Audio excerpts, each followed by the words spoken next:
तुषार, साताऱ्यामध्ये मतदारांचा कसा प्रतिसाद मिळतोय? श्वेता, सकाळी बरोबर 7:30 वाजल्यापासून साताऱ्यातील मतदान केंद्रावर मतदानाच्या हजर होत आणि त्यांनी मतदानाचा हक्क बजवायला सुरुवात केलेली आहे. खरं तर थंडी आहे, मात्र असं असताना देखील नागरिक बाहेर पडतायत. सकाळ सकाळी आपला मतदानाचा हक्क बजावण्यासाठी या ठिकाणी येतात.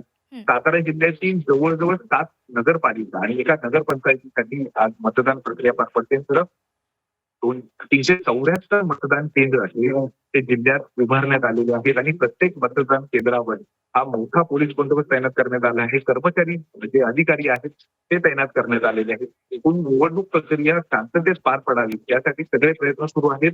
काही छोट्या अडचणी मतदार राज्याला येतात, जसं की जे मतदान केंद्र आहे त्याच्यामध्ये लाईटची व्यवस्था व्यवस्थित नाहीये किंवा त्यांना त्यांचे मतदान केंद्र नेमकं कुठे आहे हे समजत नाहीये. अशा अनेक छोट्या छोट्या तक्रारी मात्र मतदार राज्याच्या आहेत. मात्र त्याबाबत प्रशासन आता कशा पद्धतीनं त्यावर पावलं उचलतं हे बघावं लागणार आहे. सातारा जिल्ह्यात खरं तर ज्या नगरपालिका आहेत त्याच्या 3 मंत्र्यांच्या प्रतिष्ठा पणाला लागलेल्या आहेत. मंत्री शिवेंद्रसिंह राजे भोसले असतील, त्याचबरोबर मंत्री मकरंद पाटील असतील आणि मंत्री जयकुमार गोरे असतील, त्या तिघांच्याही प्रतिष्ठा पणाला लागले आहेत. कारण सातारा जिल्ह्यातील सातारा असेल, कराड असेल, मलकापूर असेल, वाई, रहिमतपूर, मसवड आणि पाचगणी आणि वाई अशा ज्या नगरपालिकांची निवडणूक प्रक्रिया पार पडते. त्याच्यामुळे प्रत्येक ठिकाणी ताकद लावण्यात आली. भाजपनं आपल्या पद्धतीनं ताकद लावली, त्याच्या विरोधात शिवसेनेनं प्रत्येक आपली ताकद लावली आपल्याला पाहायला मिळते. त्यामुळे मतदारांचा एका कौल कोणाच्या बाजूने देतो हे आता उद्या समजणार आहे.